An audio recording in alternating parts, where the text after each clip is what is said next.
everyone. Let's begin with economics. Starting with introduction to economics. What is economics? Economics क्या है? So, economics is such a concept or a term which is used at every stage of economy, that is country. Right from making decisions at household level, that is at the individual level about the consumption, production or any other activity, to the national level with terms to running the economy, country. Or you can say or understand it in such a way that it is an activity which involves the production of goods and services by using the limited resources effectively and wisely, and circulation of money. For making the understanding simpler and easy, economics is divided into two parts. Economics दो part में divide किया गया है. First microeconomics, second macroeconomics. These two terms, that is micro and macro, were used for the first time in the year 1933 by Gregor Frisch of Oslo University. Microeconomics means studying the individual unit. The term micro is derived from the Greek word micros, which means a small or a millionth part. That is a smallest unit or an individual unit. So students, microeconomics की help से हम analyze कर सकते हैं. क्या analyze कर सकते हैं? Economic behavior analyze कर सकते हैं. किसका economic behavior analyze कर सकते हैं? Of small individual units such as individual consumer, producer, business firm and of a individual industry. एक इंडिविजुअल इंडस्ट्री के इकोनॉमिक बिहेवियर को कैसे एनालाइज किया जा सकता है? Let's see. फॉर से micro economics examines the behaviour of the industry with regard to determination of few things. First, output. What is output? Output क्या होता है? We all know that output is the total quantities या तो units of the product manufactured. That means how many units are to be manufactured. Output कितना होना चाहिए, कैसे पता चलेगा? It will be determined depending upon the demand. मतलब जितनी डिमांड होगी इंडस्ट्री उतना ही प्रोडक्शन करेगा. Let's take a example. Apple company, हम सबको पता है Apple company, iPhone iPhone iPhone, we all know about the Apple company. For say Apple company analysed that there is a demand for 10 piece of iPhone in the market. So depending upon this analysis Apple company क्या करेगा? अब Apple company 10 pieces manufacture करेगा to sell them in the market. So, depending upon this analysis, Apple company manufactures 10 pieces, manufactures as per the demand. Output कैसे manufacture होगा? Depending upon the demand. Next is price of the product manufacture. आपने जो product manufacture किया है, at what price it will be sold in the market? Basically, price को decide करने के लिए हम help लेते हैं दो curves की. Price is decided with the help of demand curve and supply curve. देखो यहाँ पे स्क्रीन पर ऑन डायग्राम आपको दिखेगा the point at which this curves intersect. कौन से curves? Demand curve और supply curve. जिस point पर demand curve and supply curve intersect each other, that point is known as your equilibrium point. That point is known as your price point. इसी analysis के according product का price decide किया जाता है. Next is employment. Employment what? For manufacturing certain numbers of unit, how many labours will be required for completing the task. For से 5 labours और 10 labours, आपको labours की रिक्वायरमेंट कितनी होगी ये भी एनालाइज कैसे किया जाता है? With the help of micro economics. It also helps to determine that what value the factors of production will charge. It also helps to determine that what value the factors of production will charge. हमारे पास screen पर देखो, we can see that there are 4 factors of production: land, labor, capital and entrepreneur. ये 4 factors of production की value क्या होगी? Value is nothing but the monetary reward that these factors will acquire. इसे भी हम analyse किसकी help से करते हैं? माइक्रो इकोनॉमिक्स की हेल्प से करते हैं. Now what is the monetary reward that this factors will acquire? For say land will be paid rent, labour को क्या मिलेगा? वेजेस. कैपिटल क्या गेन करेगा? इंटरेस्ट. और एंटरप्रेन्योर क्या जनरेट करेगा? प्रॉफिट. फैक्टर्स की वैल्यू डिटरमाइन करने के साथ साथ it also helps to allocate the various resources among the various uses. इसे एग्जाम्पल से समझते हैं. फॉर से क्रोमा, हम में से हर कोई जानता है क्रोमा के बारे में. क्रोमा के लिए सबसे बड़ा असेट क्या है? उसके आउटलेट, लैंड, स्पेस, वो उसके लिए रिसोर्स है. सो क्रोमा हम सब घूमे हैं. इफ़ नॉट फॉर शॉपिंग, अगर हमने शॉपिंग वहाँ नहीं की है, विंडो शॉपिंग तो पक्का की है. So we all know that Chroma sells various brands. Different brands are being sold by the Chroma. So Chroma manages the resources, or you can say allocate the resource space, that is land, among all the brands in such a way that customer, who are the customers? We are the customers. हम जब Croma जाते हैं, हमें Croma में क्या दिखता है? that all the brands are being settled over there very effectively. हम सारे brands को easily analyze कर सकते हैं, compare कर सकते हैं.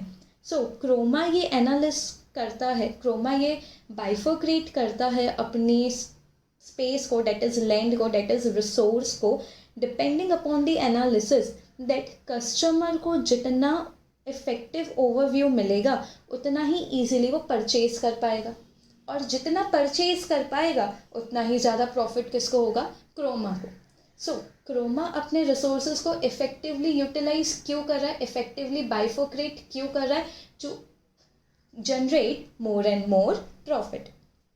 एक और एग्जाम्पल देखते हैं, Reliance Jio. When Reliance Jio was introduced in the market, it was provided at free of cost, which means Reliance Jio was incurring heavy capital investment at that moment on Jio. अब Reliance free में telecommunication services क्यों provide कर रहा था? Free में, wherever, जिस जिस जगह पर Reliance Jio डिस्ट्रीब्यूट हुआ था, Reliance Jio जहाँ पर भी सेल होता था, distribution word would be more perfect because initial stages में सेल नहीं हो रहा था, उसे हर किसी के बीच डिस्ट्रीब्यूट किया जा रहा था. सो रिलायंस जियो जब स्टार्ट में डिस्ट्रीब्यूट किया जा रहा था, हर जगह जहाँ पर भी ये सर्विसेज प्रोवाइड कराई जा रही थी, it was being distributed at free of cost. क्यों ये फ्री ऑफ कॉस्ट में डिस्ट्रीब्यूट किया गया था? So the capital resource was heavily invested on Jio with one motive. It was being distributed at free of cost with one motive. एक लालच था रिलायंस जियो का. वो मोटिव क्या था?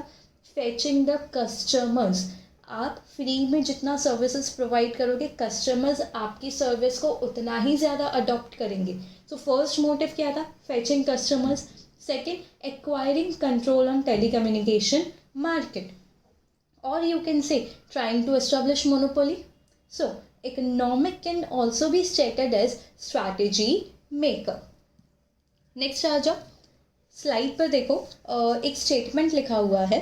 It tends to offer a detailed treatment of one aspect of economic behavior but ignores interaction with rest of the economy in order to preserve the simplicity of the analysis. It means what? It means that microeconomic focuses only on individual unit. Microeconomics सिर्फ एक individual unit पर ही focus करेगा, but it won't focus on the aggregates of those units. Let us try to understand it. Screen पर आपको एक picture दिख रहा है. As for that picture, what they are saying is microeconomics analyse करेगा individual demand को, but aggregate demand को analyse करने से ना बोल देगा. So microeconomics will analyse individual demand. एक इंडिविजुअल यूनिट को तो स्टडी कर लेगा, बट एग्रीगेट्स को स्टडी करने की जब बात आएगी, microeconomics denies that particular thing. Moving towards the next part, that is macroeconomics. What is macroeconomics? Macroeconomics means study of an aggregate. The term macro is also derived from the Greek word macros, which means large. The term macro is derived from the Greek word macros, which means large. Thus, in macroeconomics, we analyze the behavior. हम micro में भी behaviour analyse कर रहे थे, हम macro में भी behaviour analyse करेंगे। डिफरेंस क्या है, हम माइक्रो में इंडिविजुअल बिहेवियर एनालाइज कर रहे थे, हम मैक्रो में इकोनॉमिक बिहेवियर एनालाइज करेंगे। We will analyse the behaviour of the economy on a whole and study the large aggregate such as national income, total national output, total consumption, aggregate investment, inflation, international trade, etc. All these things, that is national income, output, total consumption, aggregate investment, inflation, ये सारे ऐसे economic forces हैं जो country में कभी भी किसी एक इंडिविजुअल पर्सन के लिए नहीं होते, ये इकोनॉमिक ऑन अ होल पर होता है। कभी ऐसा सुना है इन्फ्लेशन सिर्फ आपके लिए हुआ, मेरे लिए तो इन्फ्लेशन आया ही नहीं, या इन्फ्लेशन सिर्फ मेरे लिए हुआ, आपको तो इन्फ्लेशनरी सिचुएशंस फेस करनी ही नहीं पड़ी? No, this are the factors which are available on the economy as a whole. It is also of extreme importance to government. Macro economics government के लिए भी बहुत ज़्यादा ज़रूरी है while making economic policies for conducting the smooth flow of economy. For example, while making fiscal policies या तो फिर strategies with terms to international trade, the authorities consider the economy and not just an individual। जब भी government कोई policies बनाता है या international trade से रिलेटेड कोई डिसीजन लिया जाता है, गवर्नमेंट सिर्फ एक इंडिविजुअल यूनिट को एनालाइज नहीं करेगा, it will analyse the whole economy. So analysis of country, that is aggregate, is possible only and only with the help of macroeconomics। Micro economics aggregate को study कर ही नहीं सकता because micro economics का scope is very much limited. Macro economics सबको study कर सकता है because it deals with the aggregate. See in this slide you can see two pictures. Here there are two images which shows the difference of micro and macroeconomics. In image 1, the outer circle indicates the whole economy, that is macro level, whereas the small circles indicate the individual units, that is microeconomics. In second image, the left side indicates the scope of macroeconomics because it is dealing with the aggregate, that is something on a whole, whereas on the right side it indicates microeconomic approach because it indicates study or dealing with individual units. So one can summarize economics as a combination of microeconomic theory that tells us what economic agents do and why. अब ये economic agents क्या है? What are the economic agents? Economic agents are basically the forces forcing a person, company or the organization that has the power to influence the economy for generating money by producing or buying and selling goods and services. And the macroeconomic observation, that is observation of the running of the economy. Running of the economy depends upon certain things. Firstly, fiscal policy. What is fiscal policy? Fiscal policy क्या है? हम सबको पता है fiscal policy means government spending, taxation and transfer payment to influence aggregate demand. Aggregate demand. Government generate revenue for himself. We all know that government generate revenue for himself. कैसे? By collecting taxes and spend this money in the economy. कैसे? Infrastructure पर government का खर्चा, defense पर government का खर्चा. So basically this collection and investment, how the collection will be done, how the investment will be done, this analysis is done with the help of government policy, and this policy is being termed as fiscal policy. Next is monetary policy. What is monetary policy? Monetary policy ना मैं use करती हूँ ना ही आप use करते। Monetary policy सिर्फ और सिर्फ कंट्री की मॉनेटरी अथॉरिटीज़ के पास ही राइट होता है यूज़ करने का। For example national bank RBI, इसके पास राइट है मॉनेटरी पॉलिसीज़ यूज़ करने का। With the help of this monetary policies, this monetary authorities controls the rate of borrowings. मतलब इन्फ्लेशन सिचुएशंस में, डिफ्लेशन सिचुएशंस में मनी कैसे रोटेट होगा, मनी कैसे कंट्री में घुमाया जाएगा, कैसे मनी को यूज़ किया जाएगा, all these policies are being managed and are being controlled by the monetary authorities. Next is exchange rate factors, or you can say interest rate. इसे एक एग्जाम्पल से समझते हैं. अगर कंट्री में इन्फ्लेशन है तो इंटरेस्ट रेट इंक्रीज किया जाएगा या डिक्रीज किया जाएगा? ऑब्वियस है, we know the answer, interest rate increase किया जाएगा. क्यों इंक्रीज किया जाएगा? To influence people to save money and spend less. अगर इंटरेस्ट रेट इंक्रीज कर दिया, पीपल क्या करेंगे? मनी को कम से कम यूज करेंगे, ज़्यादा से ज़्यादा सेव करेंगे टू जनरेट और to earn higher rate of interest. And if deflationary situation arises, अगर रिवर्स सिचुएशन आ जाती है, अगर डिफ्लेशन आ जाता है, so in deflationary situation the reverse methodology will be used. The interest rate will be decreased this time so that people save less and spend more and money comes into the circulation of economy, in the circulation of economy. To understand what is economic behavior, अगर आपको सिर्फ इतना समझना है कि economic behavior क्या होता है, आप माइक्रो इकोनॉमिक्स की हेल्प ले सकते हो. आप माइक्रो इकोनॉमिक्स के ऊपर रिलाई कर सकते हो as it deals with the behaviour of peoples in the changing condition. Conditions change होने से पर्सन का बिहेवियर कैसे चेंज होता है, अगर आपको ये समझना है, आपको इकोनॉमिक बिहेवियर समझना है, that how one factor can influence the another factor, तो आप माइक्रो इकोनॉमिक्स की हेल्प लीजिए. For example, in demand analysis we have studied that demand change कब होता है. डिमांड चेंज कब होता है? प्राइस में चेंज आने से. अगर प्राइस इंक्रीज हुआ, डिमांड विल फॉल. अगर प्राइस डिक्रीज हुआ, डिमांड विल राइज. एंड अगर आपको ये समझना है, if you want to understand that how the country, how the economy is actually running, then it is the macro economics that one must take recourse to. Because macro economics deals with the aggregate, unlike micro economics जो कहता है कि मैं तो सिर्फ एक individual के ऊपर ही फोकस करूँगा. Thus, microeconomics can be predicted accurately but cannot be measured accurately. Microeconomics predict किया जा सकता है, measure नहीं किया जा सकता. Example, utility. In utility, under utility analysis, we have studied that desire and want can be predicted but cannot be measured.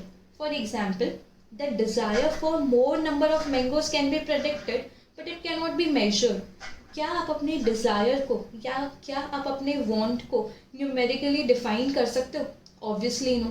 So utility क्या था? वांट सेटिस्फाइंग से रिलेटेड था. आप अपने वांट को, डिज़ायर को प्रिडिक्ट तो कर सकते हो, लेकिन उसे एक्यूरेटली न्यूमेरिकली आप मेजर नहीं कर सकते. Where as macro economic behaviour क्या करता है? It can measure accurately but cannot predict something accurately. For example, national income. We can measure national income by summing up all the individuals' income. But in future, national income का scenario क्या होगा? क्या हम predict कर सकते हैं? क्या आप बता सकते हो कि in the coming next year national income क्या होगा? कोई नहीं बता सकता. So we cannot predict it. But current year में national income का scenario क्या है, हम उसे measure कर सकते हैं. सो मैक्रो इकोनॉमिक्स मेजर कर सकता है, प्रेडिक्ट नहीं कर सकता. वेयरएज माइक्रो इकोनॉमिक्स प्रेडिक्ट कर सकता है, मेजर नहीं कर सकता. Now moving towards the last part of today's session, that is factors of production. What are factors of production? Factors are basically the inputs available to supply goods and services in the economy. There are 4 factors of production, हमको पता है. वो 4 factors of production क्या है? Land, labor, capital, entrepreneur. These 4 factors are the basic essentials used for undertaking any manufacturing process. कोई भी manufacturing process होने दो, आपका business with terms to cloth business होने दो, chocolate business, chocolate manufacturing business होने दो, इलेक्ट्रॉनिक गैजेट्स मैन्युफैक्चरिंग बिजनेस होने दो, कोई भी इंडस्ट्री होने दो, आपके फैक्टर्स तो कांस्टेंट रहेंगे. हाँ, आपके रॉ मटेरियल्स चेंज होंगे depending upon your finish product. Raw materials keep on changing, but ये जो फैक्टर इनपुट है, that is land, labour, capital, entrepreneur, ये फैक्टर इनपुट्स आपके कभी भी चेंज नहीं होते हैं. Let's take a small view of this factors. Land, first factor आपका लैंड. लैंड आपका ऐसा फैक्टर है जो नेचुरली अवेलेबल है. Labour, second factor is labour. Labour is what? Labour is a human input. जब भी आप प्रोडक्शन प्रोसेस अडॉप्ट करोगे, जब भी आप प्रोडक्शन प्रोसेस स्टार्ट करोगे, labour that is human input is very much important. बिना लेबर्स के आपकी मशीनरीज वर्क नहीं कर पाएंगी. मशीनरीज को वर्क करने के लिए आपको एक और फैक्टर की जरूरत है. वो फैक्टर कौन सा है? Labour. Next is capital. Capital क्या है? Goods used in the supply of other products. For example technology. Technology होगी तभी मशीनरीज रन कर पाएंगी. मशीनरीज रन होंगी तभी आपके गुड्स एंड सर्विसेज मैन्युफैक्चर हो पाएंगे. सो कैपिटल आपका ऐसा इनपुट है जिस इनपुट के यूज से आपके बाकी के सारे फैक्टर्स इफेक्टिवली रन हो सकते हैं. आपके बाकी के सारे फैक्टर्स इफेक्टिवली यूटिलाइज किए जा सकते हैं. And one of the important factor entrepreneur, enterprise. ये एंटरप्रेन्योर कौन होता है? Entrepreneur is basically the manager. हमारे पास 4 फैक्टर्स हैं, land, labour, capital, entrepreneur. But in factors को मैनेज कौन करेगा? सो एंटरप्रेन्योर आपका ऐसा फैक्टर है जो आपके लैंड, लेबर, कैपिटल को मैनेज करता है, ऑर्गेनाइज करता है, so that all your factors can be regulated effectively और आपका target that is finished product effectively manufacture हो पाए. सो with this we are done with today's session that was on introduction to economics. In the further sessions हम study करेंगे economics के various macroeconomic variables को.